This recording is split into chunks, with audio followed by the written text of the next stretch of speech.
Hello and welcome to I Train Juice podcast, where we are here today to really talk a lot about basketball and how this area right here, the DMV, is probably the hottest area in the country for great basketball talent that's developed by some of the greatest coaches and trainers that the country has ever seen.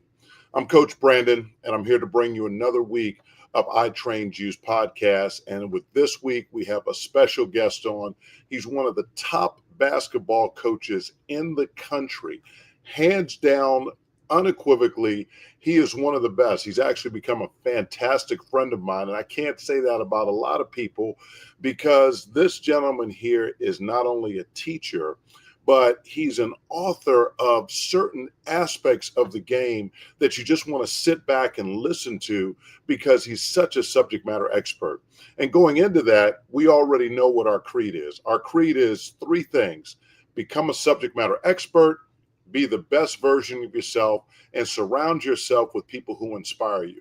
See, the goal of our show every single week is to introduce you to new dynamic people that are in our city that are actually making a difference in the lives of youth. A lot of the parents that are out here don't really understand, how do you choose a trainer? How do you choose a coach? How do you make an impact on my son or daughter? How do you ask questions? And so we talk about that here. And so we have two incredible panelists that are always here, and Coach Nysear Byrd and Coach Brad Pinchback. And the beauty is that they're coaches in the game of life, not just the game of basketball. And we're going to explore that today in this hour's time. So what I want you guys to do is just sit back and enjoy, because at the end of the day, it's not where you are, it's where you're going. And so many times we think we're out here doing all this training stuff and we're doing all this activity, but we're not improving. And we're watching other players improve around us because our critical awareness is just not there. And so our goal is to help you as parents and as kids recognize what some of the details are. And so what we're going to do at the end of the show, if the coach is able to stay on, is we're going to break down some game film. We'll pick a player and we'll just look at the way that they see the game and how we would help you as a player, or from a parent's perspective, trying to figure out if you were looking for a trainer, to be able to hear a professional trainer like us talk a little bit about what you would want another trainer to talk about. So it gives you like a benchmark for what you would need. So let's just dive right on in. So first, we're going to bring on my nephew now. Just, you've been around each other so much. And great coach, Nysear Byrd. Nysear, how are you doing today? I'm good. How are you? I mean, I'm doing fantastic. I mean, we had a great practice. You know, for all those that don't know, I'm the head coach at the Berry School. I have no idea why they decided to make me the head coach. You know, it's making me dangerous because now I have a reason to yell at people, and it's okay. So, you know, Nysear, before we bring on the rest of our panelists and guests, talk a little bit about, you know, so parents can understand, you know, you're a coach and you've now been a part of the I Trained You community in depth now for really almost, in March, it would be like a year, wouldn't it? Is that about right? Yeah. About a year. So now you've seen the training side, right? And now you've also seen the coaching principle side. What are some of the differences? Because you've been around this game a long time. You've been around a lot of coaches. What do you see in terms of the difference in how I trained you's philosophy for coaching and I trained you's philosophy for, you know, training is different, for why you would have that as your background? I mean, like I always say, what even drew me to I Trained You was like, this is beyond basketball. It's like a science. And when you can break things down into a science and have a theory behind it and can articulate why you're doing certain things, I think it's like a winning formula, especially for a kid that has the ability, you know, has a critical awareness, like can do everything that we're asking and can apply it in game. I mean, It's different. yeah. Yeah, no, I mean, even watching the kids in 1 week improve has been phenomenal. Not just for me, but for them, because I could care less about the game of basketball. We can lose every game, but if these kids develop tools for the game of life and can reflect on the lessons that we've taught, then it's a win-win. Let's bring on Brad. Brad, what's up, buddy? How you feeling? Hey, just great. How you doing, Brandon? Man, to hear you How say you doing, Nysear? How you're you doing, back Brad? feeling good, man. All right, so you ready to do some defensive slides? We will slide to the door and back. That's about it. You must DoorDash. You must be getting that DoorDash, dog. So we're talking a little bit, and we have actually two guests that are coming on. I'll let you introduce the young man that really I can't wait to meet him as well. But tell us a little bit about what your experience has been. And there sounds like there's a little feedback somewhere, but tell us what your experience is, Brad, when it comes to all of these kids out here. You've been coaching this game for a long time. All the kids out here who are going to these trainers and all the rest of the stuff, and then they just don't get any better. Or better yet, they're looking at YouTube videos and Instagrams and all the rest of that stuff. What have you found, like just in 30 seconds? Is that working for these kids? Some of them, yes, and some of them in a big way.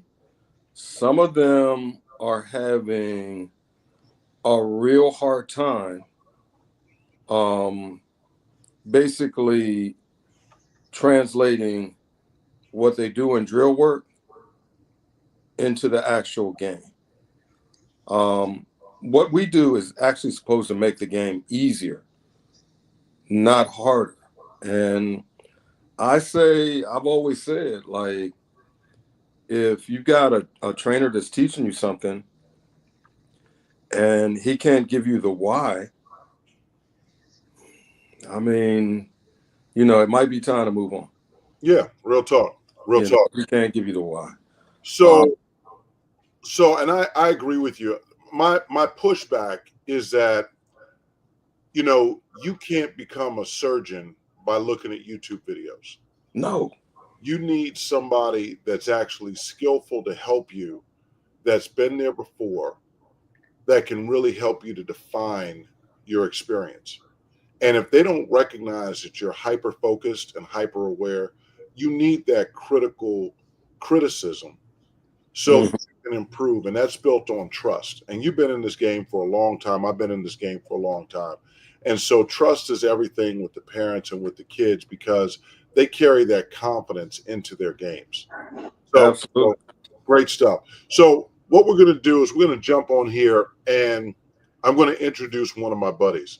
Now I'm smiling because, and he may not remember this, but there's one person that brought this young man and I together as colleagues. One person. And he calls me up and he says, "This is my boy, and you don't know him yet, but you need to know him." And that was in 2014, almost 10 years ago. Name that coach. Who brought us together, Coach Caldwell? Your mute is on. I don't know, bro. All right. Well, it was Shay up in Maryland. Oh, yeah. Exactly. I didn't even know. I didn't remember that. Yeah. He was like, "Man, you got to have him come over." Then you came over to my home office at the time, and we've been doing this ever since. So let me just introduce you so everybody will understand who you are and the greatness. Do you have your little king hat? Is it in the back somewhere? So, when you're a champion, that's one thing, right? Yeah. Because that's a one-off. But real champions are able to reproduce it year in and year out. And it's not just because kids just come and they just already good. It's your ability to develop a player, because it's in that development that they trust you. And so Sam Caldwell has been, just like my high school coach, when we were number one in the country. Sam has had that experience a couple of times. How many times have you been number one? I think 6 or 7. I don't know. You don't know. You don't have enough. Yeah, it's okay. You're getting old, buddy. But the reality is is that you've been a champion on the girls level now for many, many years. And you're well respected around the country. You're well revered. And your reputation and your character has been unbelievable. It's been 100%. And so I want to say thank you for that, because my best. these young ladies, they really need the opportunity to be mentored by women, number one, but also by men who know how to be fathers to young girls. And as a father of 2 girls myself, much love. So this is Coach Caldwell, guys. You. You know, thank you, but yes, you're welcome. And you owe me. So guys, let me tell you, one of the most impressive things, you know, we all know that Kyla Charles was a member of my program many years ago. And I happen to, you know, not want any coach. You may not even remember this, Sam, but I asked nobody to speak to Kyla. I needed her undivided attention. So people that were in the community that, you know, wanted to get to know her or like her that I knew, I was just like, look, you know, I get it. She's a great kid. Everybody wants to know her, but she's got some big plans. And so I would like for you not to bother her, speak to her, you know, whatever else. I need her focused.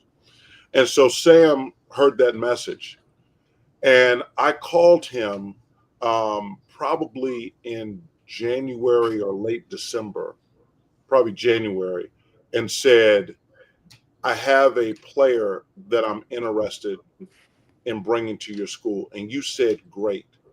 And you guys were going to the Dick's Sporting Goods Championship up in New York.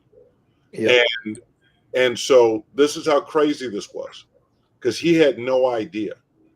So he gets on an elevator. You may not even know the story. You get on an elevator, and Kyla and her parents get on that same elevator. Yep, I remember that. And he says nothing.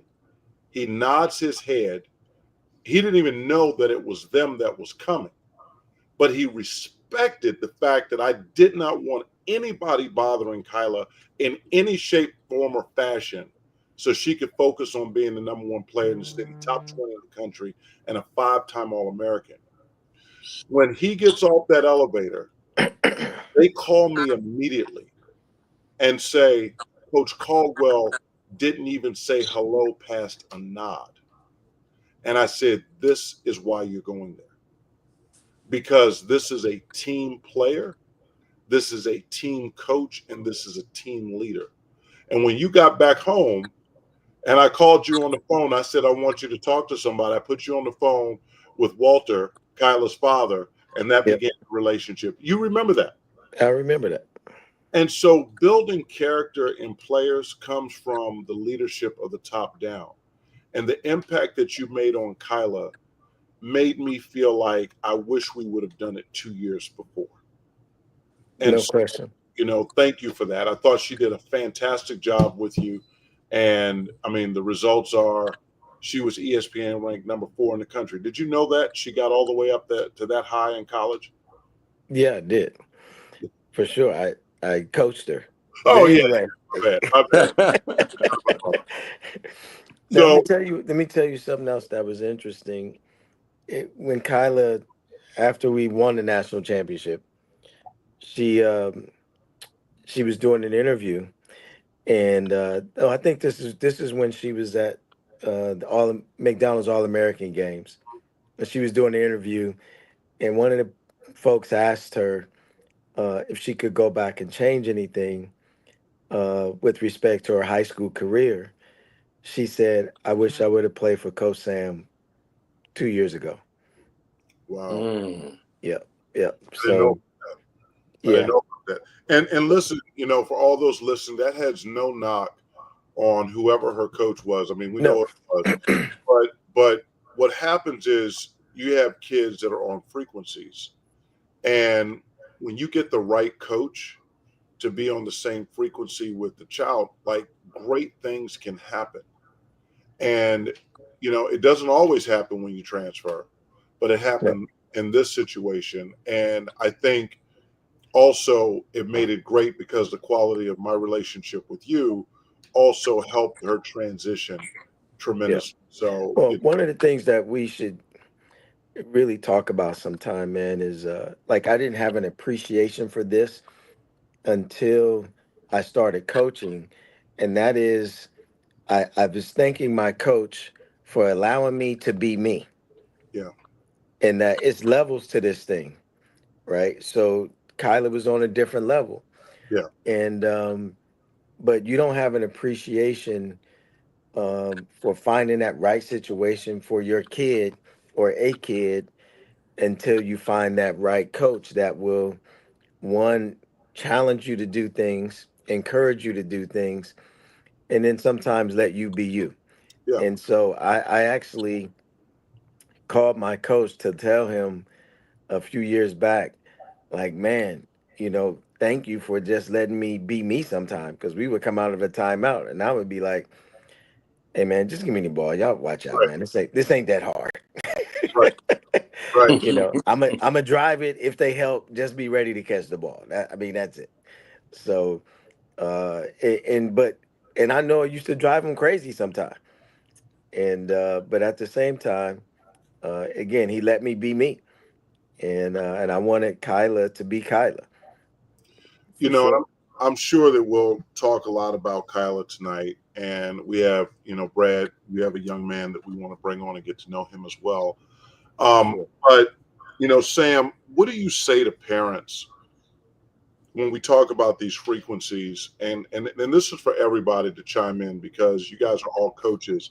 But, but Sam, you have kids that leave their high schools and are excited to come to you. You're like a dream maker.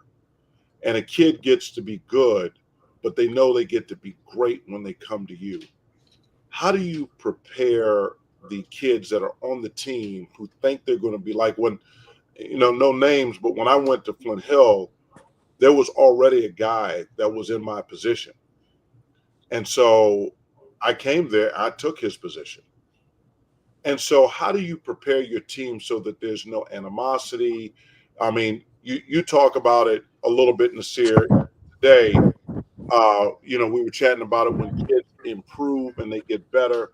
How do you deal with that type of pressure as a coach when you know you have these kids that want to play and they feel like they're better than other people, bringing in a kid from out of another program? How do you handle that dynamic on your team? Because that's what helps you to stay as one of the top programs, I would assume. For sure. Well, I mean, you could be great at who you are. And there's enough room for everybody. I hear people talk about their role players. Everybody's a role player. Everybody has a role. If you're a leading scorer, be the leading scorer. If you're the leading right rebounder, uh, assists, defense, I mean, all of that. So we talk about embracing your role, and then we kind of, when we're putting together a team, we're putting together a team of complementary skill sets, and then obviously we want to develop them so we can put them in situations where they can be successful. But it's not a competition against each other. It's how do you win? And like a lot of folks don't understand, how do you win games? And so, for example, like if you ask any of our kids in our program, when we say, how many rebounds do we need to win? We need 40 rebounds. And not because I'm saying so, the numbers say when we don't get 40 rebounds, we lose. We lose. That's it. How many turnovers do we need? 10 or less. Because when we start getting 12, 13, 14, we lose. So it's the numbers.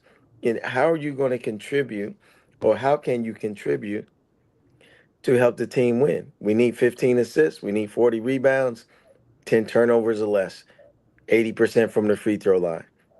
So that's why I tell a kid, if you turn this ball over 2 times in the first quarter, in the first 3 minutes, You coming you're up? gonna be out the game. Right. It's not because we don't like you, but we're trying to win. And so, and it's different every night. There's different matchups and stuff like that.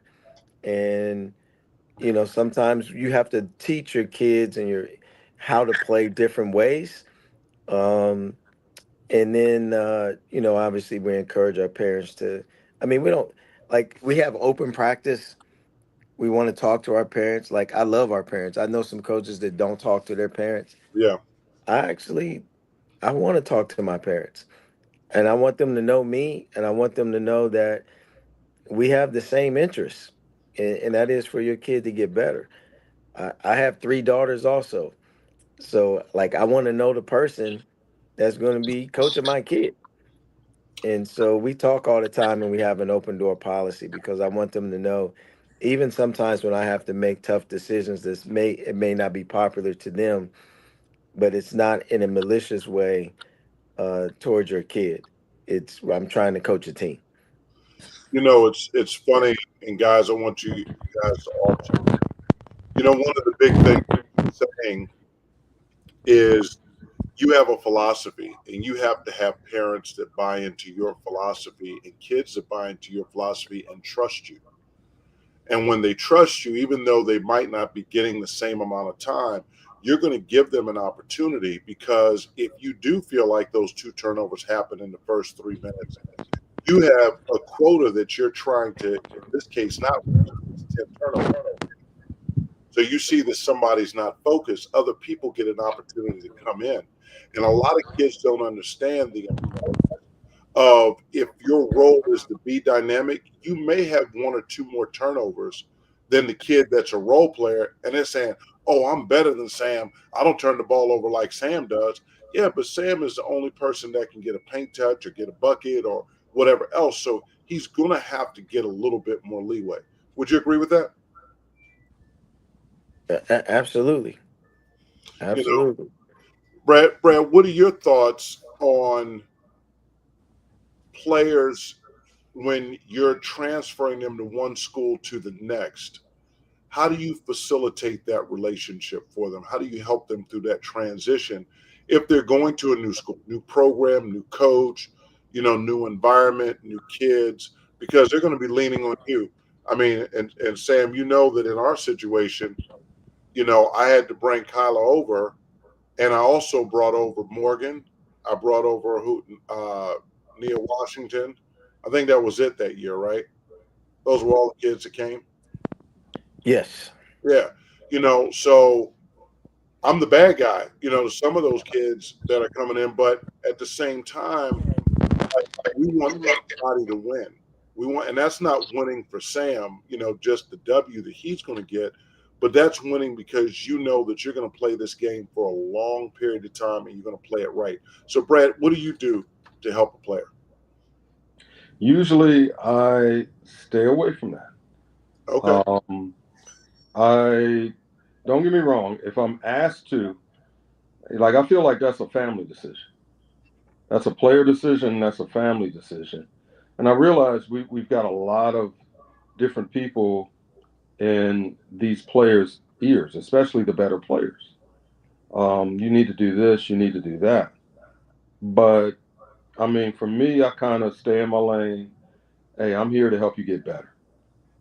That's what I do. I don't really get into, okay, we're going to make this move or that move. Now, What if they ask you? What if the family? if they ask me, that's a little bit different. So when you have a family that says, "Hey, Brad, I need help identifying a school," are you like, because Sam would tell you, we won't name the school, but Sam knows that, he was a Riverdale Baptist at the time. That wasn't my first. He was not. He was my boy, but he wasn't my first choice, right, Sam? And we actually had a conversation with Kyla's previous coach, because he thought that you recruited her, right, away Yep. from the school. And I had to help him to understand that, number one, Sam did not do that, because Sam Right. was not my first choice for her to transfer to. And it is a tough decision because I have a target on my back with coaches that might say, oh, well, he's just going to come in here and he's going to take my kid and move him to another school. No, no, no. If the family asks me for my professional opinion because they're ready to leave, then I have to find the best available opportunity. And that's the hard part, because this is that child's future. This is what they're going to remember Right. their lives. You know, this transfer.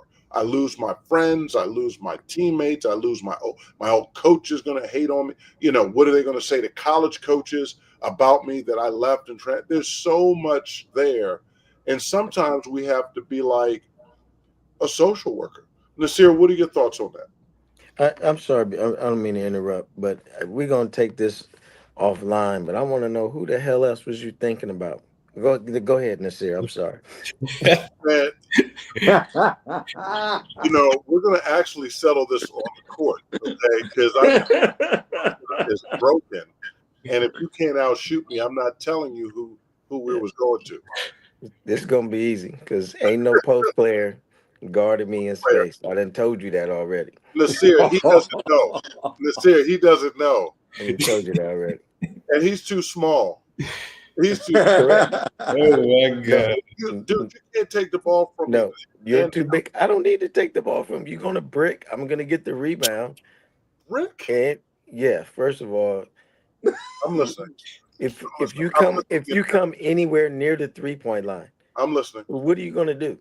If I come anywhere near and I have the ball in my hand, no, I got the ball. You can't defend me. You can't guard me. Foot, which is what I saw you do. Bro, these ain't. I don't know them slow cats you was guarding, but I'm right by you.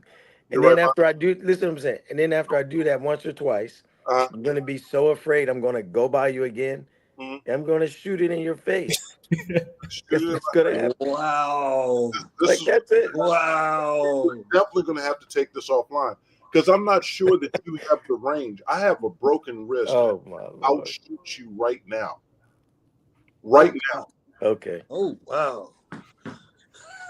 You want to play one-on-one? You need to get in shape. Any day. It's not going to take long. This is going.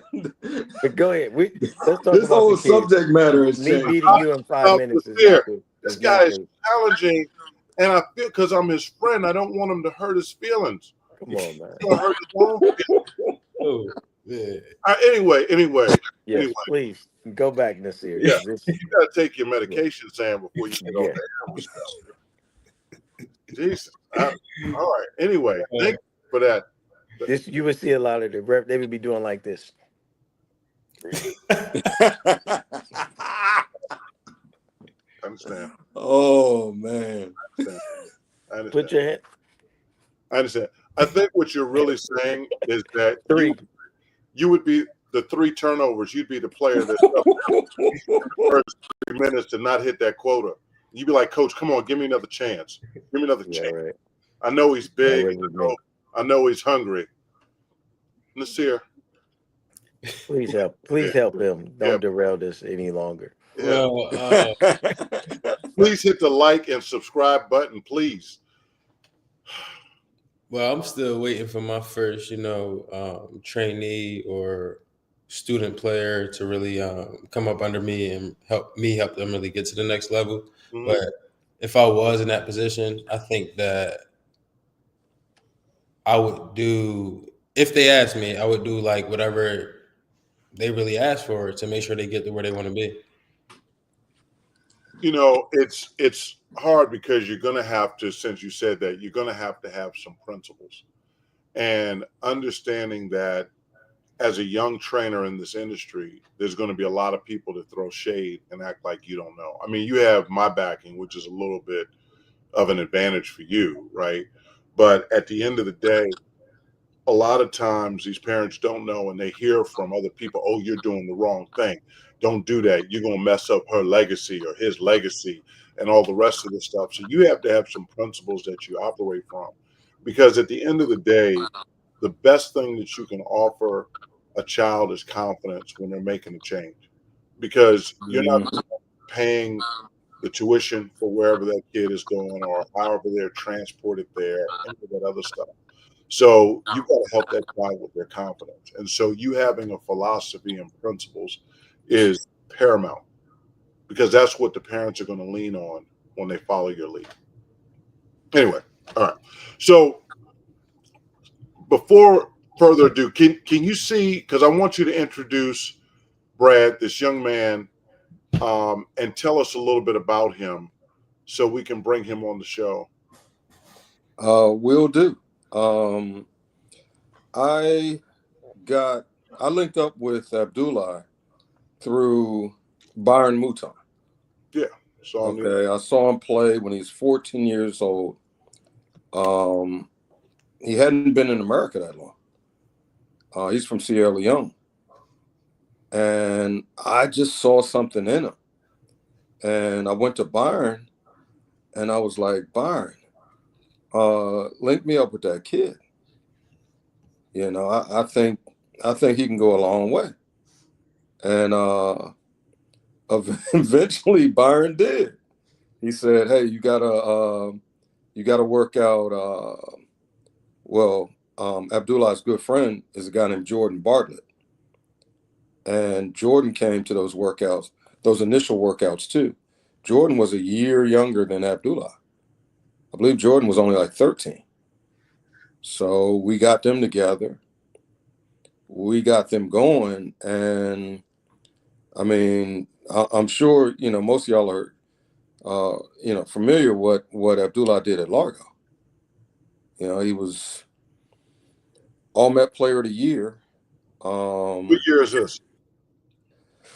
I believe that was. Hold on. We're gonna bring him on. Yeah, we'll bring him. He'll be able to give you that information more better. Abdullah, welcome to the show, baby. What's up, fellas? Appreciate you having me. I mean, I am so sorry that you had to hear Coach Caldwell lie about himself.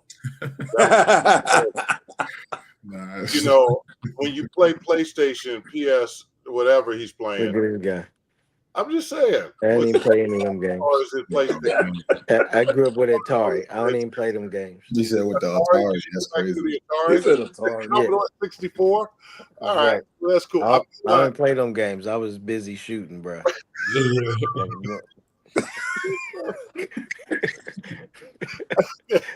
I can't wait to see you, man. Oh, man. Abdullah, what year did you come out of high school? 2015. 2015, not 2016. Yeah. Okay. Yeah. And so you were the number one player in the area. You were Player of the Year, All-Met Player of the Year. Yes, sir. Number one. Congratulations on that. Appreciate it. And so what did you do? You went to Largo. Yeah. Okay, cool. And what did you do after that? Where did you go to school? I ended up going to Quinnipiac, Connecticut. It's like the MAC conference. My Iona, Manhattan, Canisius, Ryder. Sure. Yeah, so I played in that conference all 4 years over there. I still had a good career, but like 900 points, 800 rebounds. Yes, you did. Yeah, I was a couple all teams, a couple player of the weeks, a couple player of the months, so defensive all team. So I mean, I still had a great career over there too in the 4 years I was there. What position do you play? I mean, now I'm like swing at 3, 4, sometimes 5 if you want to go small ball. I could defend. That helped me out a lot. My coach loves switching. So how tall are you? I'm 6'7". Oh, that's awesome. Yeah. That's awesome. So Quinnipiac. So why there? What were some of the other offers that you have? Because this is interesting. You know, typically in this area, you know, there might be some other schools that would be considered for the Player of the Year. Yeah. That why did you, A, what did you have as other offers? And then B, why did you choose Quinnipiac? I mean, originally my plan was to attend VCU, but Shaka Small had taken the job. He had left. So it wasn't no intentions behind it after he left. And, you know, obviously my offer with him didn't go through to this next spot. So Quinnipiac was my second option. One, more so I was more about school than I was about basketball. If I'm being completely transparent, yeah, I was using basketball to get me to school. My parents are very traditional. It's like, you know, education come first, no matter what you got going on. Like it's always school first. So I try to just abide by those rules of theirs. And so Quinnipiac was a high private institution. It was good for medicine, so I was going to go there and study sports medicine. And at the time, my biggest asset for me being a basketball player was my ability to rebound the basketball. So they were like number one in the nation in just rebounding in general, offensively, defensively. Like they led the nation in rebounding. So I figured for me that'd be a good fit. So I took the visit. I loved it. It just felt like home now, actually. And then it did end up becoming my home for the next 4 years. So look, I understand. Yeah. And so is that when you reflect on where you laid your head for 4 years, number one, you're in a special club because being a D1 athlete is just incredible, right? Yeah. And so you're in a club, you're in a frat, and it's like the respect there. So did you try to play after? Yeah, I did. I actually did. I spent some time in the G League. I was in and out. I was with the capital city for a little bit, but I started off with Westchester Knicks in New York. And then I took my first deal to the Republic of Georgia. I spent 2 seasons over there. After that, I moved to Azerbaijan, like the Turkish region. I spent the season there, got bought out. I was just having a hell of a season. I got bought out like towards the end of that and finished out in Luxembourg. I won the championship there. And then, now I coach basketball and I work for the ACC as an operations coordinator. So you're 27? 28. I just turned 28. Okay.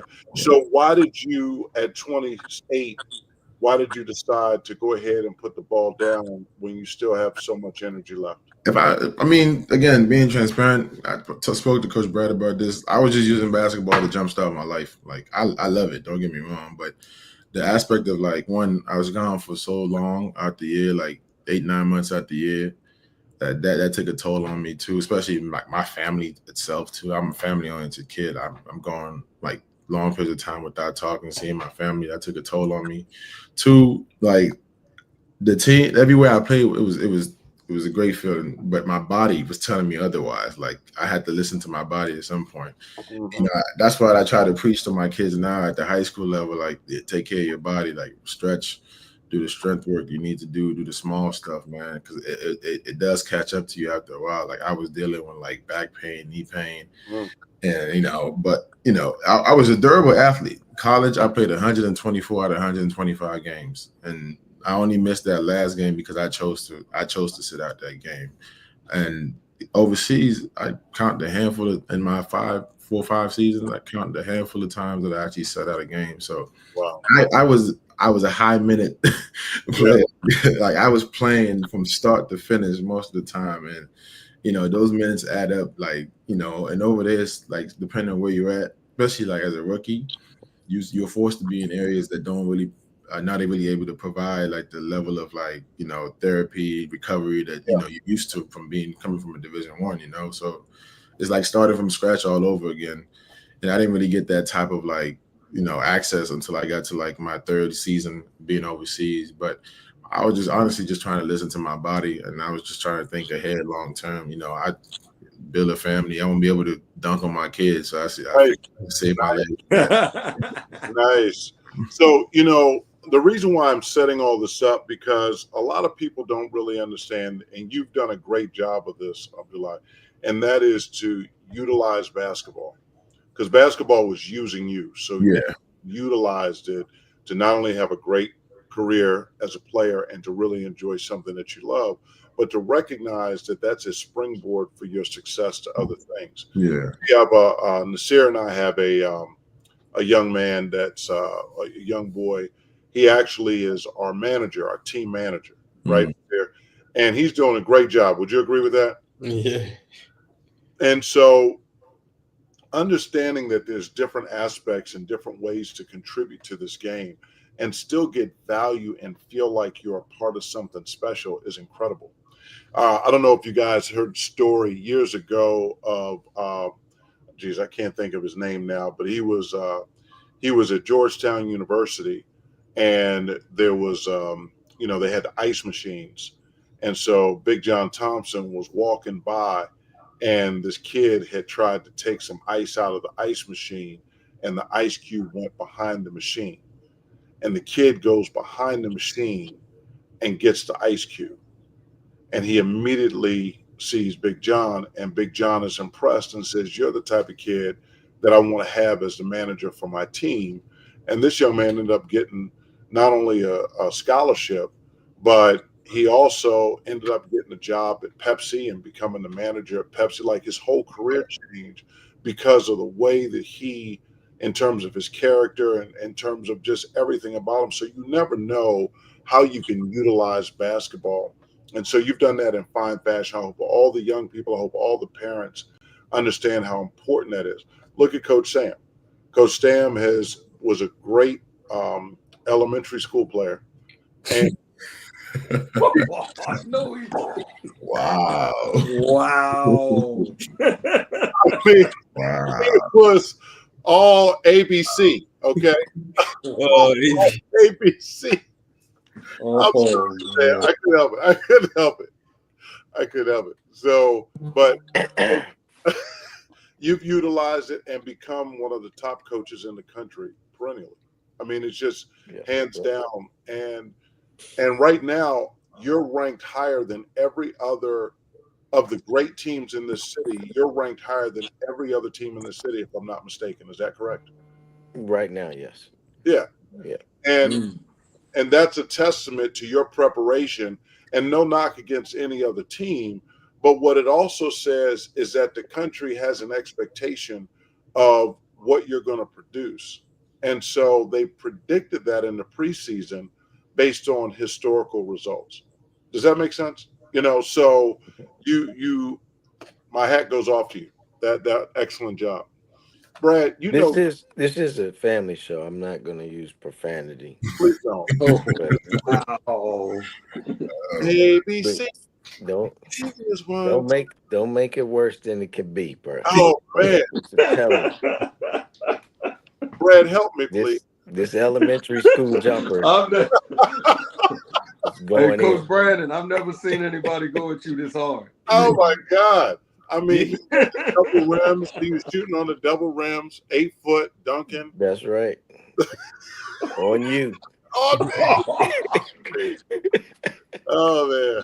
No, now I'm gonna tell you. Now I will say this because I know your teammate Swabby down there at Miami Country Day, and he did tell me you could play, and I have respect for all McDonald's All-Americans, and Thank you. and hats off to that because I know how tough that is, and but after we play, you're gonna be a Wendy's All-American, bro.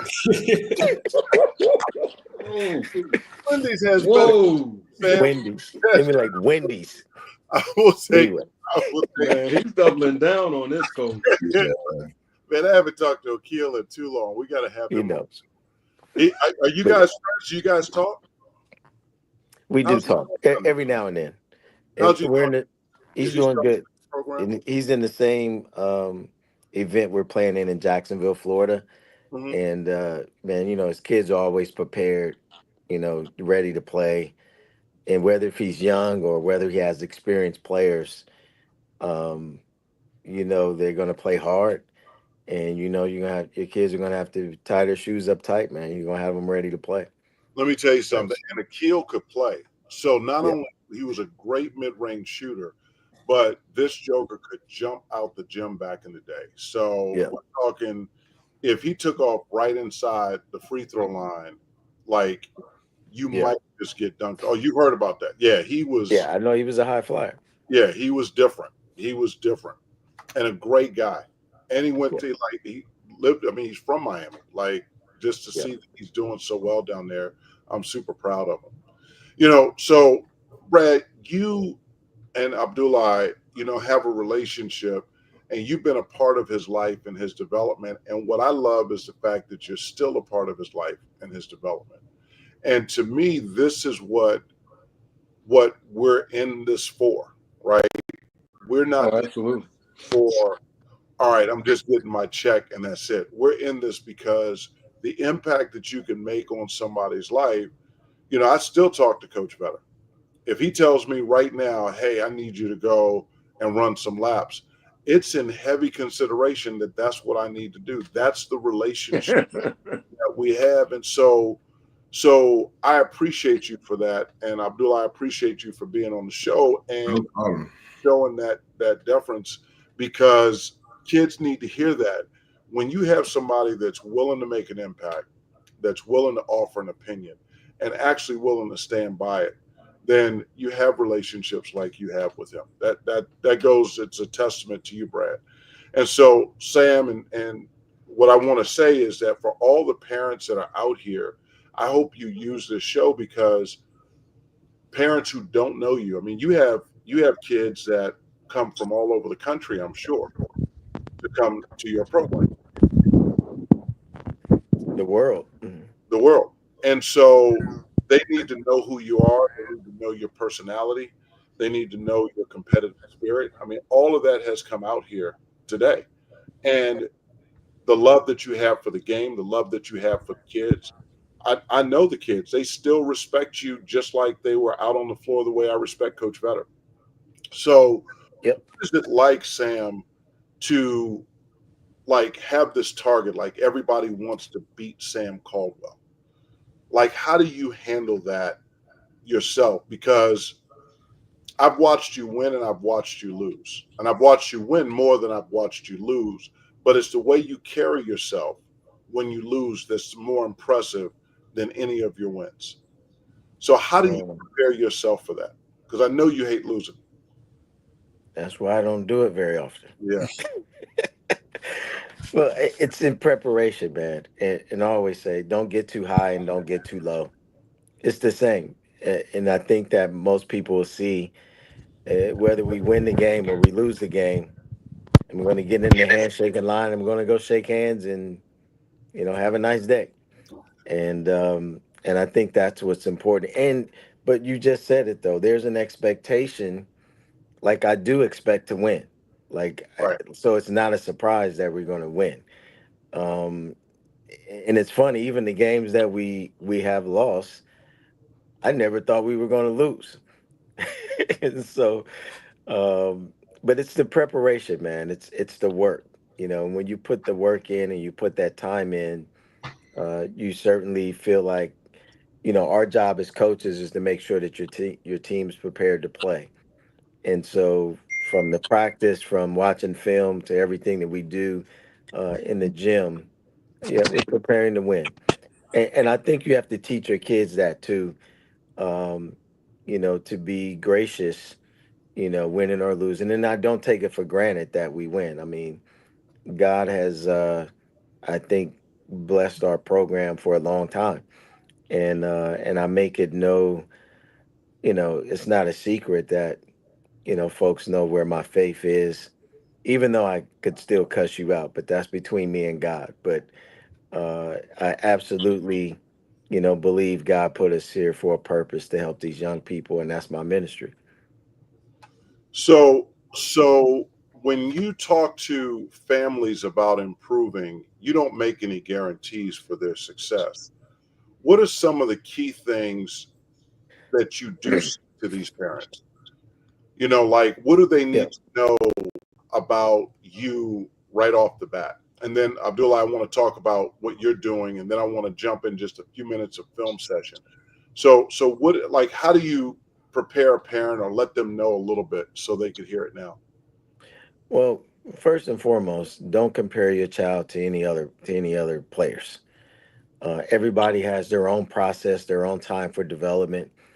No, we can't see the future for anybody, but you do have to be committed to the work. So, like I share with them, if you're only practicing uh, when I see you, then you're probably not playing enough basketball. Yeah.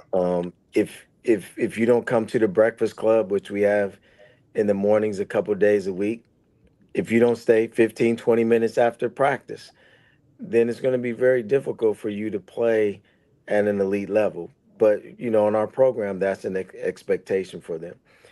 Um, Also, that we also have a plan, and I think that was the connection between you and I. Mhm. Like we have a guard development plan, we have a post player development plan. There's certain skill sets that we teach that we want to see them translate to the game. we play every day. I think a lot of kids, they might be able to juggle 5 basketballs, and I haven't seen people do that in a game, but I'm like, we're teaching skill sets and movements that should allow them to be successful in the game.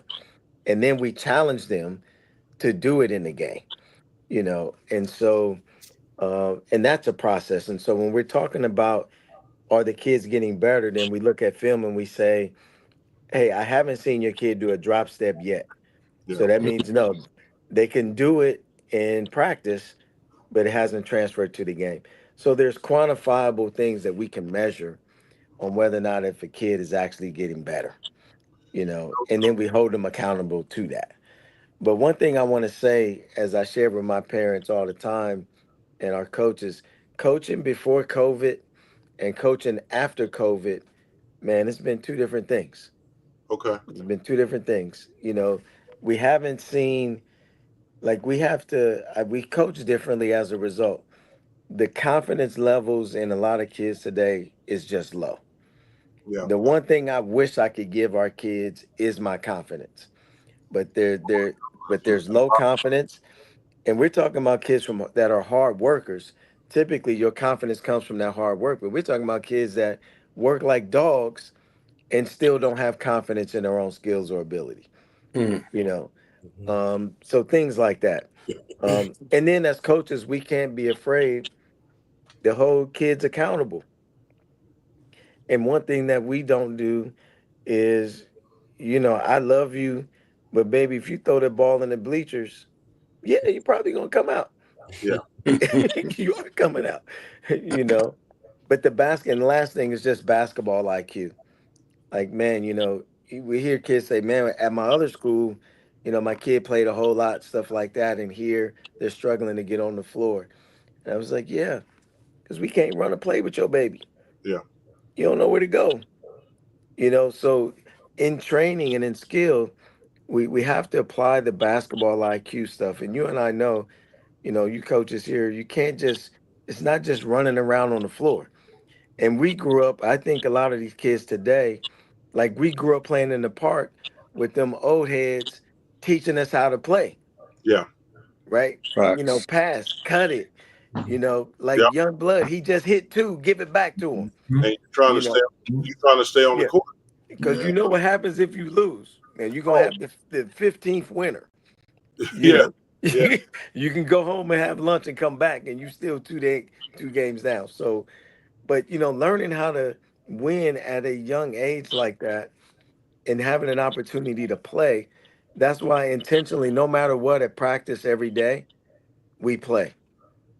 You got to play every day. Yeah. Yeah. I tell our kids that the game is your test, that when we're in practice, that's like we're in class. And I'm going to give you homework, and you can't do your homework in class. You're going to have to do that by yourself so that you can get ready for that game that we play, which is that test. And so now, based on your results in that test, we know what you need to work on. You know what you need to work on. And so I think sometimes kids don't get that level of understanding. Abdullah, tell us a little bit about what you want to do. You're the head of player development at Largo. What do you want to do with basketball now? Do you want to be a trainer? Do you want to be a skill development trainer in the NBA or college or? I mean, I was intentionally like I do it now, just more so in the aspect of just trying to learn basketball, like continue just keep learning basketball. But my plan is to stay at my high school. I want to stay at my high school and continue to possibly be a head coach in that aspect of it. I know with me right now, the guys that I got, like I got a good group of kids, and I'm big on relationships with my players. Like, that's the biggest thing with me and my players right now is just building a relationship to be able, because without that, I could teach them and tell them like, hey, this is what you're supposed to be doing when we're running this set. But if they don't respect you and the relationship is not there, half the time they don't listen to you, man. I have to, especially with this group of kids now, like the post-COVID kids, Yeah. it's a little different ballgame with them. Like pre-COVID, I mean, I was with Coach Brad, so it was a little bit. I've always been big on player-coach relationship, whether it's on the skill development side of it, or whether it's just on like just you coaching me, you being my head coach. I feel like I realize kids play harder when there's a certain level of respect between them and their coach. Yeah. You know, like if I know outside of this game, you have my back. Oh, for sure. I'm gonna run through a brick wall for you out here. I'm taking charge, dive on the floor, do whatever you need me to do. But if I'm not getting that energy from you, that same reciprocated energy from you, then it's like I don't really want to play for you. It's just how I've seen it. But to answer your question, I do want to stay in that skill development aspect, strength and conditioning, just study more so, and then be able to just transfer it over to like the head coaching role. Because Coach Sam obviously has a nice resume, so just being able to build something like that. Yep. You may have a budding assistant coach, Coach Caldwell. And let me ask this, no doubt about it. But this is the other thing that I think, like at Largo right now, what I've seen, and this is just from somebody on the outside looking in, and that player coach relationship is critical. But when you have a good leader, like when I watch you all play, and I saw Cam seems like such a good kid. You know what I mean? Like Yeah, he's a good leader, and I saw him intentionally dapping up his teammates. yeah, Or when they make a mistake, he's lifting them up. yeah, Man, that's everything. If you can get yeah, your best player to just be a good person, yeah. you can go a long way. Yeah, and we try to we voice that to them all the time. We always tell them like, your life outside of basketball will dictate usually how your career is when you're on a basketball court. Mm-hmm. So if you want to be a rude guy off the court, it's gonna show in your game. You ain't gonna be doing what you think you're gonna be doing out here, But if you out here doing the right things, like my coach always said, the basketball guys, they don't make no mistakes, man. So if you out here doing the right thing, then it's gonna show. With Cam has been I've been around Cam since he was born, like straight out the womb, just been around him, working out all the time. He comes over to the house. We lift in the garage. We go to the courts. So he's always around. He's just and with him, the biggest thing for him I had to tell him, because he used to be frustrated, is like, man, I can't get nobody to play hard. I said, that's because you have to string him along. All you need is one. You trying to get everybody at once. Nah, it take one at a time. You pick one, probably your closest person, and it's probably gonna be your PG. You bring them along, like how me and Jordan used to do with Coach Brad. And then from there, everybody's gonna see, oh snap, like they always in the gym. I'm trying to get in there. So now you got the whole roster wanting to get in the gym with you. And then from there, you can lead however you want to lead. You can be but he also understands, and I told him, like, you also had like tone and delivery. You can't talk to every one of these guys the same way. Like, everybody's different. Everybody has their own personality. So you have to be able to, like, I can yell at him because I know he's going to take it, but I have to go and bring him to the side and be like, yo, what's going on? Let's fix this. So it's always different. But once he figured that out, everything changed for him. So Brandon, could the coach yell at you, or he had to take you to the side? Oh, man. He still don't. No. side, please. I'm just wondering, man. Yeah, just take them aside. Take them aside. I enjoyed my time. Look, I played for the U. I'm going to be honest with you. It was an intense environment down there. Overtown Liberty City is definitely not what it is now. You got high rises over there now. Yeah, it's not the same anymore. Yeah, when I was there, if you got in trouble, the coach would be like, look, we're going to drop you off in Overtown after practice. Like, nah, I'm good. I'll just go ahead and run these sprints and make my times. So listen, guys, I want to jump over to something else. We're going to spend and go overtime for about 5 minutes and just look at some video. And, I'm going to use Steph Curry for today. And let's see here. And so what we do is we just break down and see, he's going to shoot some long distance shots, but we want to kind of see what he's seeing that he would make that decision. And Coach Caldwell, you talk about IQ. So everybody's going to get a chance to kind of chime in and just talk a second about, what they think is happening for this particular player on the court. Let's see. We got all right. So let's go for it. So we all know that this guy, for somebody who's such slight of build, he's being held, it looks like right here, still fighting to get around. And what do you see that he's doing, Nysear, with this screen? Do you think this is an accident that he got that ball like that? I believe that. And what do you think, Coach Caldwell? He's using that screen to the best of his ability. He's trying to get that spacing right. Yeah, no question. Well, one, I think he absolutely knew where he's probably done that move a lot of times. And then I think more importantly, as shooters, so that would probably be you running after the ball after I get it. And then I understand. And then you have to understand though, how much space do you need to get your shot off? And so he knew the guy behind him was already out of the play and the help was going to come, and he knew how much time was on the clock, which I think, for guards, I tell them every time you get the ball, you should peek at the clock. You should know how much time is on the clock. And so he knew it was time to score. So, and you have to train this level of critical awareness. You have to train it. It doesn't just come natural. You have to have a conscious reminder to yourself and how you want something to look. Guys, if you look at this, he's purposely trying to fake Dylan Brooks, isn't that who it is, to run into Draymond.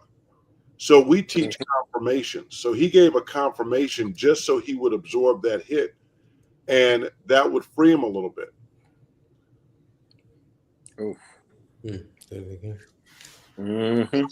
They also got to understand how to use the ball screen. Like from the jump, as soon as he caught the ball, he already started dragging it, meaning pick a side, let the big determine if he's going to set a step or he's going to set like a regular ball screen, and then go from there. If you see the guard, your defender jump, you deny it. If not, you use the ball screen. And Steph is just great at doing his reads. That's just come from years of basketball right there. Yeah. He would have been by him sooner had he not had the missed dribble. But as soon as the defender tried to step through over Draymond with his lead leg, that's when it went. Yeah, I got you. But the shot fake into his own, just get him in the air and then reset himself. That's got him. Oh yeah, it's over. Yeah. And what I love here is that he still set up Brooks again. Yeah. And this time he set it up that he's going to go left back over in the green. So he knows Dylan Brooks is going to try to go over top of the screen. And so that created that crossover. But you also got to understand, too, though, the type of defenders you're dealing with. You got aggressive defenders, like very overly aggressive defenders, and Brooks is one of those. And then you got guys that just try to contain you within there, like length. Brooks is going to – everybody knows Steph wants to shoot. Just in that mindset, most defenders are going to bait at every pump fake he throws up there. So I think Steph understands that, too. I love how, his left shoulder seems to come back on every shot he's taking. Let's see if we see that. Oh, wow. That's court awareness. That's court awareness. There's nothing you can do right there. He's just very much aware of the court. Yep. And that's training. You got to train that. Yeah. Just knowing people run. And that you trusting your teammate to run their lanes too, though. That's right. All right. Yep. Shadow walking. Look, Nysear, what did he do there? We would tell our students. Look where what did he do? He followed the what? He followed the rule execution. Yep. High off the glass. That was proactive. That's not a lucky shot. That's a skillful shot. Very. You need touch. High off the glass, bigger defenders, athletic guys. You definitely can finish those. That dude does a lot more than just shoot the ball. Yeah, and people don't understand. He accumulates. That's what I'm saying. Yeah, pass, like his assist level, his assist turnover ratio is really nice. He's shooting consistently. He's constantly moving the ball. And the thing about it, he's harder to guard off the ball than with the basketball. That's the part that makes him so much more dangerous. Yeah, anybody that don't stop moving is just tough to deal with. Yeah. He exactly, and he knows that he's going to be chased out to the 3-point line. Yeah, he's using a nasty dribble. So just to come back like that, that's great. But the teammates too understanding where they're supposed to do. Like we teach spacing, movement, you know what I mean, and a little bit of patience to let the play develop. As he circles through underneath the baseline, his teammate circles through to move the defender out of the way. And then the NBA rules is obviously I know if I go out far enough, the defender has to go with his man. Yeah, you can't sit in the paint. You can't sit in the paint. That's right. That's right. So baited him on the dribble and then right back. So yeah, this is just rhythm. I mean, with some guys, man, I mean, when they get into that rhythm, you got to break up that rhythm dribble. Yeah. You cannot let them start moving and grooving. Like, you got to break it up. No question. When he starts doing this, you could forget it. Not everybody's involved. So what do you do? That we're seeing in the highlights the second time that he's using and rejecting that screen. Yeah. Yep. Because everybody wants to go over the top. He knows it. They know they have to go over the top too, though. Yeah, you have to. You have to. You just can't go under. And then you got to hit. Under, you're gonna get that three ball if you go under automatically. That's just good footwork. Snake dribble, pivot, to the top, underhand finish. And I love the fact that he doesn't care that this young man is 7 feet tall and the leading shot blocker in the league. The rest of that stuff, that's just telling you something about fear. Like, you understand where the body is. That's tough. He looked like he used the rim to protect too. He did. Yeah, he did. Yeah. Good pass. Oh, that's beautiful. Look, 28 was swatting flies right here. Oh, backdoor cut. Too much. You notice your defender is lost. Cut. I tell my kids all that. Every time if your defender is falling asleep, just cut. You're gonna be open somewhere in that paint. So we call it blind spots, and he's certainly, we already know that Clay knows what he's doing. Wow. Yeah. He threaded that needle too, though. He definitely did. Never reject. Back to the middle. And high up the glass, like you guys said earlier. And you practice, and tomorrow we're going over power charges. That's crazy. But you see how we always say put them in the basket. So I know if I can get my inside shoulder and put you in the basket, inside shoulder, outside hand. So he does a great job, man, to be able to use the goal, as that other defender to create that space, man, to get those shots off. If a guy's standing underneath the basket, he can't block your shot. That's 100. Yeah. So let me remove this. We could do this for a long time and just enjoy, but I want everybody that's on here just to respect the fact that, the five of us love this game. We want to make an impact on the lives of others for a long, long time. And tonight was an opportunity for you to get a chance to know us, to understand that we are here for you.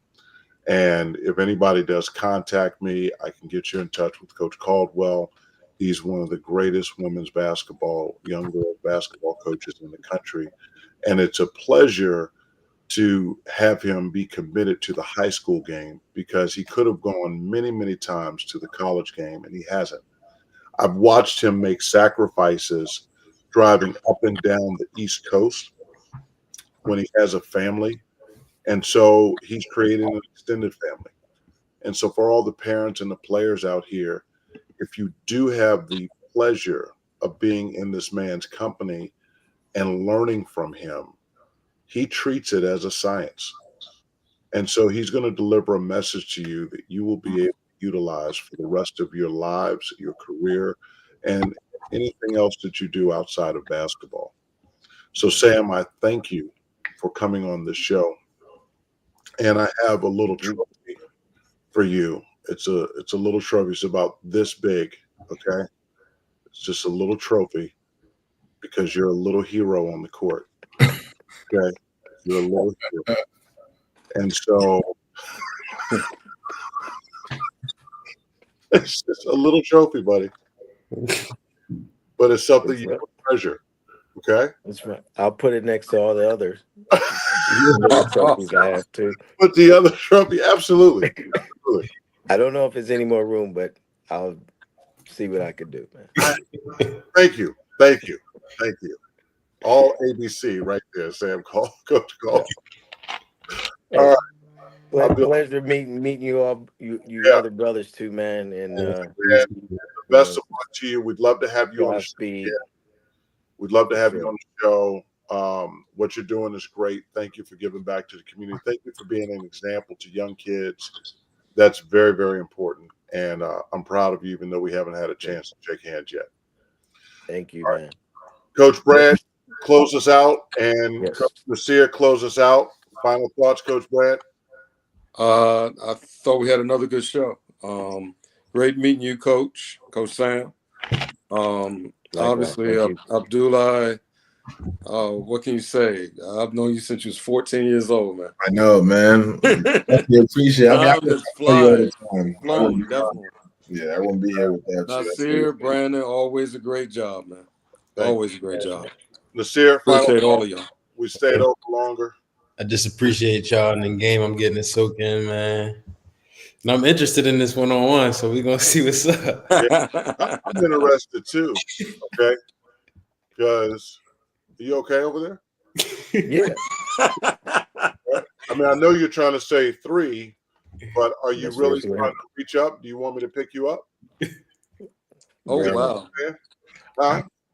You really might be picking yourself up. I keep telling you. I'm just saying, because you're going to be like trying to steal the basketball, and it's not even going to be there. You understand? I don't need to steal a basketball from you. You can't shoot very well, bro. You're not. I'm going to get a rebound. You're going to get the rebound? That's it. Yeah, Okay. after you shoot, because I know you think you can shoot. You're going to shoot it. I'm going to get the rebound, and then you're not going to get the ball back. Mm. Are you going to be passing anybody while we're playing one-on-one? Let me do what? You're going to pass? Am I going to do what? You passing anybody because we're playing one-on-one? Passing it to anybody. You don't pass? What I need to pass for? Just want to say we're playing one-on-one. Because sometimes...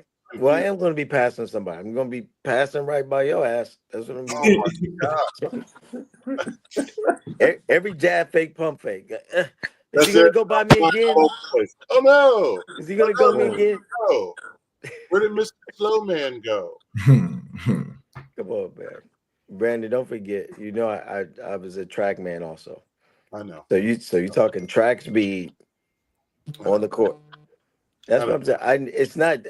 I'm not trying to be disrespectful to you. I know. There's no post players that's guarding me in space. That's all I'm saying. I don't think there's a post player on this call. You seem to think just because I'm overweight, it's okay.